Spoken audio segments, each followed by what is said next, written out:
Okay, Assalamualaikum dan salam sejahtera. So, kita mulakan kuliah kita pada malam ini berkenaan dengan Positive Displacement Pump. Ini adalah bab yang keempat, bab terakhir dalam silibus kita. So, di dalam bab ini kita akan melihat pertama, introduction berkenaan dengan perbezaan antara Positive Displacement Pump dengan Centrifugal Pump, dan akhirnya kita akan belajar untuk pengiraan yang melibatkan Positive Displacement Pump. Okay, so sebagai permulaan, kita imbas kembali beberapa perkara. Pertama, kita lihat apa yang dimaksudkan dengan pump. So, pump is a machine used to move liquid through a piping system. So, yang ini saya rasa awak pun dah faham, dah belajar dalam fluid 1 dan fluid 2. Kita kata kita akan gunakan pump untuk menggerakkan cecair di dalam di dalam pipe dengan had laju yang lebih tinggi daripada biasa. So, daripada biasa tu membawa maksud had laju daripada gravitational force, maknanya daripada natural flow. Okay, atau kita kata untuk meninggikan, to raise the pressure of the liquid. So, apa yang dimaksudkan dengan untuk meningkatkan pressure di dalam liquid? So, di dalam liquid ni kalau pressure dia tinggi, oleh itu membawa maksud dia boleh bertukar, dia boleh mengangkat diri dia ke tempat yang lebih tinggi. So, maknanya kegunaan pump pada asalnya adalah dua. Pertama adalah untuk menghasilkan had laju yang tinggi, dan kedua kita kata adalah untuk mengangkat cecair ke tempat yang lebih tinggi. So, ada kala kita nak pindahkan air ke tempat yang lebih tinggi, kita pakai pump. So, ada kala kita tak nak pun memindahkan air ke tempat lebih tinggi, tapi kita nak lajukan air. So, maknanya contohnya kita nak keringkan tangki dengan lebih cepat, so kita guna pump kerana kita boleh alirkan air dengan lebih laju. Okay. So, yang ini nota kedua, why increase a liquid pressure adalah perkara yang saya sebutkan tadi. Pertama ialah static elevation, maknanya untuk mengangkat air ke tempat yang lebih tinggi, dan untuk friction. So, it is necessary to increase the pressure of a liquid to move the liquid through a piping system and overcome frictional force. So, jadi frictional force ni awak tahu, dia akan menghalang kelajuan air. Jadi, untuk overcome tersebut, kita perlu dapat extra energy. So, extra energy tu kita dapat daripada mana? Extra energy kita dapat daripada pump. So, awak kena faham, pump adalah extra energy. Itu sebab dalam Bernoulli equation, kita akan letak head of pump di dalam input. Okey, so iaitu saya harap awak dapat recall balik pembelajaran awak berkenaan dengan pump di dalam fluid 1 dan fluid 2. So, pressure to move the liquid into a pressurized vessel, and then kita kata velocity. So, usually velocity of the liquid leaving the pump is higher than that entering the pump. So, yang ini adalah apa yang telah saya terangkan sebelum ini.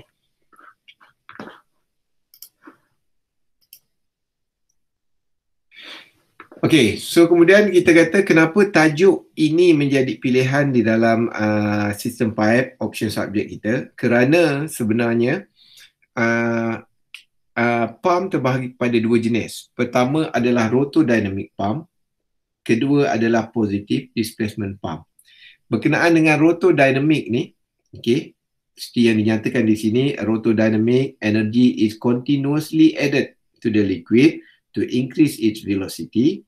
So, when the liquid velocity is subsequently reduced, this produce a pressure increase. So, common example is a centrifugal pump. So, kalau maksudnya, pump terbahagi kepada dua jenis yang utama. Pertama adalah rotodynamic, yang kedua adalah positive displacement. Pump berkenaan dengan rotodynamic kita telah terangkan dengan detail di dalam fluid 1 dan fluid 2. Kerana apa? Contoh yang paling common untuk untuk rotodynamic pump adalah centrifugal pump. So, anything about centrifugal pump kebanyakannya telah diterangkan dalam fluid 1 dan fluid 2. Oleh itu, di dalam tajuk ini kita akan fokus lagi satu jenis pump yang diberi nama positive displacement. Kerana apa? Ada ketika kita boleh guna dua-dua pump. Kita boleh pilih salah satu di dalam application kita. Ada ketika kita perlu menggunakan positive displacement pump sahaja. Okay, itu sebab saya harapkan selepas ini pelajar dapat memahami bahawa banyak jenis pump yang sebenarnya. Oleh itu kita kena sesuaikan application kita dengan jenis pump yang tertentu. Walau bagaimanapun centrifugal pump masih lagi menjadi pump yang paling mudah dan paling banyak digunakan di dalam kehidupan seharian. Okay. Oleh itu sebab kita dalam fleet 1, fleet 2 kita lebih tekankan kepada centrifugal pump. Okay, tapi kita belajar dulu perbezaan dia apa. Okay. Untuk centrifugal pump ataupun rotodynamic pump ni, energy is continuously added. Maksudnya tenaga akan ditambah ke dalam aliran air secara berterusan. Okay. So kemudian dia akan cakap added to the liquid to increase its velocity. So apa maksud increase its velocity? Membawa maksud dia menggunakan idea tenaga kinetik. Maksudnya tenaga daripada motor, maknanya tenaga daripada elektrik atau sebagainya, daripada motor akan memusingkan bilah, blade akan berpusing dengan laju. So maksudnya ada velocity di situ. Kerana apa? Tenaga kinetik yang ada pada blade akan dipindahkan kepada air, dan air juga akan bergerak dengan certain velocity, dan akhirnya tenaga kinetic energy tersebut akan dipindahkan kepada potential energy. So maknanya potential energy itu air boleh dipindahkan ke tempat yang lebih tinggi. Okay, boleh nampak So dia continuously added ni membawa maksud air akan sentiasa penuh di dalam blade, di dalam vein ataupun di dalam casing pump. So yang itu saya rasa awak boleh imagine apa yang berlaku, apa yang kita belajar dalam fleet 1, fleet 2. So air sentiasa penuh di dalam casing, bermaksud tenaga kinetik dipindahkan daripada blade ke dalam air secara berterusan. Okay. Itu yang saya harap awak dapat faham apa yang dimaksudkan di sini. Okay, so kita pergi untuk memahami apakah yang dimaksudkan dengan positive displacement. So in a positive displacement pump, energy is periodically added. Okay, ditambah kepada pump secara berkala, sikit-sikit. To the liquid by the direct application of a force to one or more movable volume of liquid. Okay, so maknanya di sini ada dua keyword yang awak kena faham. Pertama, kita kena faham bahawa positive displacement pump ialah sebuah pump, maknanya sebuah energy added device. Maknanya pump masih lagi menambah tenaga kepada cecair, tetapi tenaga yang ditambahkan adalah secara berkala, periodically added. Okay. Dan dia tidak melibatkan tenaga kinetik. Dia bukanlah tenaga kinetik menyebabkan kita air kena laju dan sebagainya, tetapi ia dipindahkan dengan cara kita apply force dan kita akan pindahkan cecair dengan volumetriknya, dengan kita akan pindahkan isi padu cecair. Itu yang dikatakan volume of liquid. Okay, contoh yang paling mudah positive displacement pump ialah picagari. So maknanya kita sedut air, maksudnya kita ambil certain volume of liquid and then kita pindahkan ke tempat lain. So kita pindahkan, maknanya kita gunakan force, kita tekan dia. So jadi certain volume of liquid akan dipindahkan ke tempat lain. Okay, itu contoh yang paling mudah, picagari. Okay, so kemudian contoh lain yang kita kata lebih dekat berkenaan dengan positive displacement pump ialah pump yang kita ada untuk perigi katakan. So kita letak pipe, sini ada air dan kita akan pakai pump yang pakai penekan gitu kan. So awak akan tekan pump tu ke atas ke bawah. Okay, so jadi kita kata ini adalah contoh positive displacement pump. So maknanya kita jalankan pemegang ni ke atas ke bawah, ke atas ke bawah. So air akan disedut sikit-sikit di atas dan akhirnya air akan keluar. So di mana yang dikatakan periodically added ni, energy tu, kita dapati bahawa waktu kita angkat pemegang ni ke atas, air tak keluar kerana air baru disedut. Dan bila kita tekan ke bawah, baru air keluar. Okay, iaitu maknanya salah satu bukti bahawa tenaga diberikan kepada air secara berkala. Maknanya waktu kita sedut air tak keluar, kita tekan air keluar. So sama juga kalau kita tengok macam pam minyak tanah. Kalau ada pernah memindahkan minyak tanah dan sebagainya, so minyak tanah tu awak kena ayun pemegang dia ke atas bawah, baru air dia keluar. Dan air dia bukanlah sentiasa keluar macam air paip, dia akan tersekat-sekat, dia ada rhythm dia. So itu yang dikatakan maknanya bukti bahawa tenaga yang dipindahkan daripada pam ke dalam air adalah secara berkala, periodically added. So saya harap yang ini awak dapat membaca lagi perbezaan di antara rotodynamic dan juga positive displacement pump. Okay.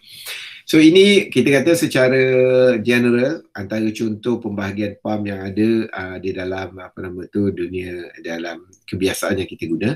So kita ada pump di sini. So pump terbahagi kepada dua. Satu adalah kita kata kinetik. So dia tak pakai rotodynamic lah. Dia pakai bergerak dengan maksudnya tenaga dipindahkan secara kinetik. Dan positive displacement. So positive displacement pun awak boleh faham. Positif ni maksudnya kita kata ke arah yang lebih tinggi lah, dan displacement ni adalah sesaran, so dia reflect kepada maksud volume air tersebut. Okay. So dan yang paling glamour adalah kita kata adalah centrifugal. Okay. Dan positive displacement di sini yang kita akan fokus kepada reciprocating pump. Okay. Reciprocating pump ni lebih kepada piston pump sebenarnya. Okay. Nama lainnya lah. Reciprocating ni disebabkan oleh sifat ia bergerak dalam keadaan linear. So piston pump tu awak dapati bahawa ia bergerak ke depan ke belakang, so dia adalah reciprocating motion. So kalau awak tengok dalam pembahagian ni dia kata ada lagi satu rotary pump. So mungkin awak akan tertanya-tanya, rotary pump ni berpusing juga, dan dia kalau berpusing ni tentu ada kinetik. So kenapa dia masuk dalam positive displacement? So jadi nanti kita tengok dalam contoh ataupun gambar bergerak dengan rotary pump, memang ia berpusing, tetapi konsepnya bukanlah dia memindahkan tenaga kinetik daripada blade dia ke air. Okay, dia berpusing kerana apa? Kerana dia cuma untuk create volume, ataupun dia nak untuk create satu ruang untuk membolehkan air masuk, dan dia akan menolak air tersebut volume by volume lah. Maksudnya space by space yang dia create, yang ada di yang terbentuk disebabkan bilah dia, dan kita kata proses pemindahan itu masih lagi dia memindahkan air secara isi padu. So dia masih lagi dalam grup positive displacement. Walaupun dia ada rotary, dia ada rotational device, dia berpusing dengan certain RPM dan sebagainya, tetapi dia tidak memindahkan tenaga kinetik kepada air. Okay, so nanti yang ni banyaklah. Yang ini pun bukanlah keseluruhannya, maknanya yang common adalah kita kata gear pump atau lock pump dan sebagainya. Okay, so yang itu saya harap awak dapat baca sendiri, tambahkan information terhadap perkara ini. Okay, so kita pergi kepada positive displacement pump, kita fokus. So antara dia one of the earliest decision that must be made in designing a system and applying a pump in the selection of the type of pump to be used, whether the pump should be the centrifugal or the positive displacement type. So maknanya ni yang pertama sekali awak kena imagine, sekiranya awak memerlukan satu sistem yang memerlukan pump, awak kena faham bahawa adakah pump yang awak gunakan tu boleh dua-dua, positive displacement pun boleh, centrifugal pun boleh, atau salah satu sahaja yang lebih sesuai. Okay. Dia bukan masalah lebih sesuai atau tidak, mungkin ada satu langsung tidak boleh digunakan. Okay. So majority selection of pump is centrifugal pump kerana its reliability and lower maintenance. Okay, yang awak boleh study sendiri. So centrifugal pumps usually have fewer moving parts, have no check valve, associate with the pump, produce minimal pressure pulsation, do not have rubbing contacts with the rotor pump, and are not subjected to the fatigue loading of bearing and seal. So kalau kita tengok, awak pun boleh nampak beberapa parts utama di dalam centrifugal pump yang kita belajar dalam fleet 1 dan fleet 2, dia lebih kepada kita ada shaft, kita ada blade berpusing, membawa maksud kinetic energy boleh dipindahkan kepada air, dan air pun akan bergerak ke tempat yang lebih tinggi ataupun bergerak dengan had laju yang lebih tinggi. Itu sahaja yang diperlukan. Dan kalau anda kata awak ada aquarium, awak memang buat ikan koi, ada kolam ikan koi dan sebagainya, kalau awak pernah buka centrifugal pump yang kebanyakannya digunakan di dalam aquarium dan sebagainya, kita dapati bahawa blade yang digunakan adalah simple, adalah radial, tegak aja. Dan kita kata mungkin ada banyak gap dan sebagainya. So, membawa maksud bahawa centrifugal pump adalah satu pump yang agak mudah diuruskan. Okay, tetapi centrifugal pumps are not always suited to the application. Awak kena faham bahawa centrifugal pump bukanlah boleh digunakan untuk semua keadaan. Okay, so jadi sekarang ni kita nak bincang apa kelebihan positive displacement pump. Okay, so when to choose a positive displacement pump. So PD pump have the ability to pump viscous liquid. Okay, so pertama kita kata positive displacement pump boleh digunakan untuk mengangkut liquid yang berkelikatan tinggi. So in centrifugal pump, it is possible to handle low viscosity liquid. However, pump efficiency degrades rapidly as viscosity increase. There is an upper limit of viscosity above, which is becomes impractical to consider centrifugal pumps due to excessive waste of energy. For high viscosity liquid, some type of positive displacement pump may be the only practical solution. So jadi awak kena faham bahawa centrifugal pump dia memerlukan idea air perlu bergerak melalui blade dia, blade centrifugal pump supaya berlaku pemindahan tenaga kinetik. Itu sebab yang kita belajar dalam field 1, field 2, kita ada belajar velocity triangle. So saya rasa awak pun ingat lagi cara melukis velocity triangle dan sebagainya. So kenapa? Kerana air perlu mengalir di dalam blade, barulah tenaga kinetik boleh dipindahkan. So sekiranya cecair tersebut likat, kita kata dia menyebabkan efficiency degrades. Kerana apa dia efficiency degrades? Kerana had laju yang air kerana yang berlaku had laju mungkin masuk pada blade. Awak pun boleh imagine dalam fluid 2 kita belajar ada inlet, ada outlet. So jadi had laju mungkin masuk laju di dalam blade, tetapi pada outlet blade mungkin menyebabkan had laju perlahan. Had laju air itu sendiri perlahan kerana dia likat. So awak pun faham pengiraan efisiensi, dia ada tolak V1, V2 dan sebagainya.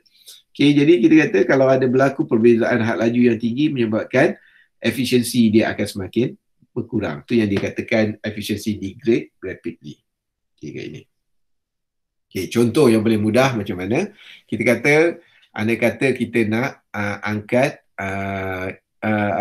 kalau contohnya kilang ubat gigi lah katakan. So ubat gigi dalam bentuk paste. Okay, dia adalah liquid tetapi dia viscous liquid.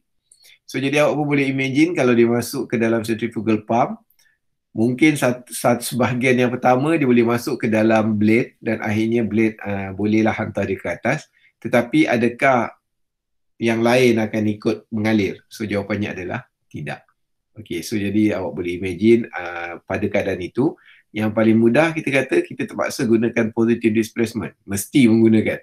So yang cara mudah kalau anda kata kita ada pump piston pump, kita boleh sedut dan kita boleh tolak dia ke tangki yang lain. Okay. Tapi kita kata tidak, orang tak akan guna piston pump kan, ada banyak jenis positive displacement pump yang lain. Tapi maksudnya kita masih lagi menggunakan positive displacement. Okay. Piston pump tu termasuk dalam salah satu jenis positive displacement dan dia termasuk dalam kategori reciprocating pumps. So kemudian kita kata most positive displacement pump are inherently self-priming. Okay, meaning they can be located above the surface of the liquid being pumped without the necessity of the suction line being filled with liquid and the non-condensable gases in the suction line being removed before starting the pump. So yang ni maksudnya ialah kalau kita ada kolam ikan dan kita nak letak pump, orang akan letak pump di dalam air. Okay. So maknanya centrifugal pump ni boleh dikatakan mesti diletakkan di dalam air supaya air akan sentiasa memenuhi blade dan dia boleh bergerak dengan lancar. Okay. Okay, jarang orang guna ataupun kita kata boleh katakan tidak boleh lah. Tidak boleh awak letak centrifugal pump dekat atas, awak masukkan pipe macam itu dan sedut air. So dia tak boleh. Okay. So walaupun kat sini ada berlaku sedikit salah faham, ada orang kata rumah saya air dia tekanan rendah. Jadi apa yang saya buat daripada pipe dekat luar ni, saya letaklah pump. So pump ni akan menyebabkan air masuk lebih laju lah rumah. Maknanya pipe air keluar dengan lebih laju. So kita tak perlu rendam pun pump ni. Okay. Yang ini awak jangan silap faham. Kerana apa? Kerana air yang mengalir di sini, kita kata dia diimbangi dengan aras air daripada tangki yang besar dekat taman kita. So maksudnya air ni menyebabkan seolah-olah pump yang kita ada di luar rumah sebenarnya berada di bawah level air pada tangki perumahan kita. So jadi dia seolah-olah berada di bawah air. So maknanya kalau kat sini level dia kat atas. So dia berbeza dengan keadaan pump ni dekat sini, dekat luar dan level air di bawah. Kerana apa? Centrifugal pump tidak mampu untuk self priming. Self priming ni maksudnya dia tak boleh nak sedut air sedikit demi sedikit barulah dia boleh sedut dengan banyak. Dia berbeza dengan pump yang kita guna untuk angkat perigi itulah. So maknanya walaupun air dekat bawah, kita kata kita angkat saluran macam itu, pump duduk kat luar pun tak apa. Okay, ni level dia. So maknanya kalau kita gerakkan dia, kalau kita gerakkan level ni, okay, air akan sedut sikit, nanti boleh naik atas sikit, sedut lagi atas sikit, sedut atas sikit, sedut atas sikit, sedut atas sikit, dan akhirnya baru dah air keluar. So ini yang dinamakan self priming. So dia boleh menggerakkan diri dia sendiri. Okay, kalau centrifugal pump, okay, jarang orang nak letak centrifugal pump dalam perigi ni. Kalau awak nak letak juga centrifugal pump dekat luar, boleh, tetapi awak kena buat priming dia. So apa nama tu, dia bukan self priming. So maksudnya cara dia macam mana? Cara dia awak kena masukkan air daripada outlet ni sampai penuh ke bawah ni. Waktu dia penuh kat sini, awak start pump. So nanti dia boleh sedut air. Baru dia boleh start sedut air macam ni. Okay. Dan nanti next, bila awak matikan pump, air semua akan turun balik ke bawah. So besoknya awak kena buat balik sedut, letak lagi air untuk jemput air masuk. So itu maksudnya kita nak primering di pump. So kita sedut lagi, barulah air keluar. Itu adalah kelemahan yang nyata untuk centrifugal pump. Okay. So seterusnya, apa kelebihan positive displacement pump? Kita kata PD pump could create high pressure at low flow, which is impossible to be created by centrifugal pump. So kita kata centrifugal pump ni dia boleh beri kadar alir yang tinggi. Kadar alir tu maksud had laju yang tinggi lah. Had laju tinggi, kadar alir tinggi. Tetapi dia tidak boleh membuat pump head, manometric head, ataupun dia tak boleh mengangkat air dalam keadaan yang tinggi. Maknanya dia tidak boleh create high pressure. Okay, so beza dia macam mana? So memadai untuk kita lihat contoh graf ni. So kalau reciprocating, graf dia adalah ini. Dan centrifugal, graf dia adalah ini. So membawa maksud centrifugal, dia boleh create kadar alir yang tinggi, 200,000 gallon per minute boleh buat. Tetapi head dia, okay, pressure square inch ni, kita kata hanya sekitar 6,500. Berbanding dengan reciprocating, kita kata kadar alir perlahan aje lah, 1,800. Awak pun boleh imagine dia keluar slow macam awak pump perigi tu. Tetapi kita kata dia boleh mampu untuk memberi head, untuk memberi pressure head ialah lebih kurang 100,000 plus. So jadi maknanya dia bergantung kepada keadaan awak nak memerlukan yang mana. Kalau awak memerlukan pressure head yang tinggi, so awak kena ambil positive displacement. Tapi kalau awak fokus kepada kadar alir yang tinggi, so awak kena ambil centrifugal. Itu pun tengok juga kalau katakan cecair awak masih lagi sesuai dengan centrifugal, so awak boleh guna centrifugal. Okay, so ini antara yang diperkatakan. So So kemudian berkenaan dengan energy efficiency. Okay, so if energy efficiency were the only consideration in selecting pumps, more PD pumps would be considered. However, another factor such as install cost and maintenance expense often overweigh the energy saving. So maksudnya daripada segi energy efficiency memang positive displacement mendahului centrifugal pump, tetapi positive displacement ni kita kata ada dia punya kompleksiti dia di dalam design. Dia memerlukan kita kata ada valve, dia memerlukan sistem menggerakkan cecair yang perlu untuk kurang bocor. Maknanya gap kena jaga, seal kena jaga dan sebagainya. So itu yang menyebabkan maintenance tinggi. Kerana awak pun tahu kalau dia gerak dengan certain RPM dan sebagainya, kita kata wear and tear akan berlaku. Selalunya rubber seal dan sebagainya start untuk haus, dan itu menyebabkan kita kata kadar maintenance lebih tinggi berbanding centrifugal pump. Okay. So kemudian kita kata positive displacement pump good in pumping liquid containing solid such as sewage water. So yang ini yang contoh paling jelas ialah berkenaan dengan indah water. So indah water kalau dia nak bersihkan bahan buangan, dia tidak akan guna centrifugal pump. Kerana kalau guna centrifugal pump, dia kena letak centrifugal pump tu dekat dalam saluran tu baru dia sedut. Kemudian siapa nak angkat pula pump tu? Okay, so pump tu dalam tu yang tertinggal dekat blade tu masalah lain pula. Okay, itu satu. So dia akan guna positive displacement. Okay, so kemudian kita kata kalau cecair yang bercampur dengan solid ni, dia menyebabkan blade tu boleh stuck. Blade untuk centrifugal pump kerana dia ada bendasing. So maknanya kalau dalam ikan koi ni kadang-kadang dia punya masalah tu ialah apabila ada pasir masuk dan butiran pasir itu yang akan tersekat di antara dua bilah. So yang itu kadang-kadang tu menyebabkan pump akan stuck dan sebagainya. Okay. So kemudian kita kata ada some type of positive displacement pump such as peristaltic pump and diaphragm pump are inherently sealless, require no shaft seal and having zero product leakage. Okay, kita kata ada beberapa positive displacement pump yang engineer berjaya buat dalam keadaan yang mengurangkan kontak antara cecair dan juga mesin. So ini selalunya akan digunakan di dalam proses pembuatan makanan ataupun di dalam perubatan. Kerana kita kata jarang orang nak alirkan darah dimasukkan dalam centrifugal pump, waktu dia run darah tu, so jalan. Okay. Salah satunya ialah centrifugal pump ni dia tendensi untuk high speed. So kita kata memang tak boleh sebab darah di dalam badan manusia dia adalah laminar, dia bukan turbulent. Itu yang saya diberitahu oleh grup biomedical lah. So jadi kata tak boleh nak high speed. So for sure yang sebenarnya centrifugal pump tak boleh guna. Okay, kalau tak blood boleh pecah. Blood vessel. Okay, yang tu. Yang ni kita akan tengok beberapa contoh lah.